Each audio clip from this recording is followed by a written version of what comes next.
2 ദിനവൃത്താന്തം 11-ാം അധ്യായം. രഹബയാം യെരൂശലേമിൽ വന്ന ശേഷം ഇസ്രായേലിനോട് യുദ്ധം ചെയ്തു.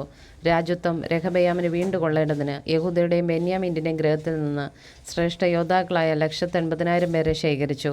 എന്നാൽ ദൈവപുരുഷനായ ശെമര്യാവിന് യഹോവയുടെ അരുളപ്പാട് ഉണ്ടായതെന്തെന്നാൽ, ശലോമോന്റെ മകനായി യഹൂദ രാജാവായ രഹബയാമിനോടും യഹൂദയിലും ബെന്യാമീനിലുമുള്ള എല്ലാ ഇസ്രായേലിനോടും പറക, നിങ്ങൾ പുറപ്പെടരുത്, നിങ്ങളുടെ സഹോദരന്മാരോട് യുദ്ധം ചെയ്യരുത്, ഓരോരുത്തൻ താന്താൻ്റെ വീട്ടിലേക്ക് മടങ്ങിപ്പോകുവിൻ.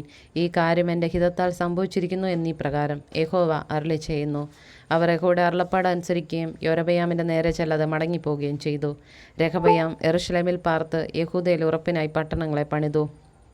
അവൻ യഹൂദയിലും ബെന്യാമീനിലും ഉള്ള ബത്ലഹേം, ഏതാം, തെക്കോവ, ബേത്സൂർ, സോക്കോ, അതുല്ലാം, ഗത്ത് മാരോഷ, സീഫ്, അദോരയും, ലാഗീഷ്, അസേക്ക, സോര, അയ്യാലോൻ, ഹെബ്രോൻ എന്നിവയെ ഉറപ്പുള്ള പട്ടണങ്ങളായി പണിതു. അവൻ കോട്ടകളെയും ഉറപ്പിച്ചു, അവയിൽ പടനായകന്മാരെ ആക്കി.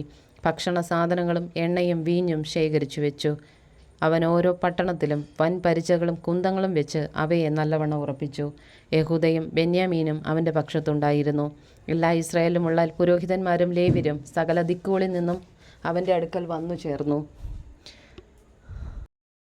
യൊരോബെയാമും പുത്രന്മാരും ലേവ്യരെ യഹോവയുടെ പൗരോഹിത്യത്തിൽ നിന്ന് നീക്കിക്കളഞ്ഞു.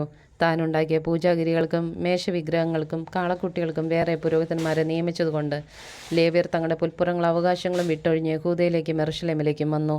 അവരുടെ പിന്നാലെ ഇസ്രായേലിൻ്റെ സകല ഗോത്രങ്ങളിൽ നിന്നും ഇസ്രായേലിൻ്റെ ദൈവമായ യഹോവയെ അന്വേഷിക്കേണ്ടതിന് മനസ്സുവെച്ചവരും തങ്ങളുടെ പിതാക്കന്മാരുടെ ദൈവമായ യഹോവയ്ക്ക് യാഗം കഴിപ്പാൻ യെരൂശലേമിൽ വന്നു.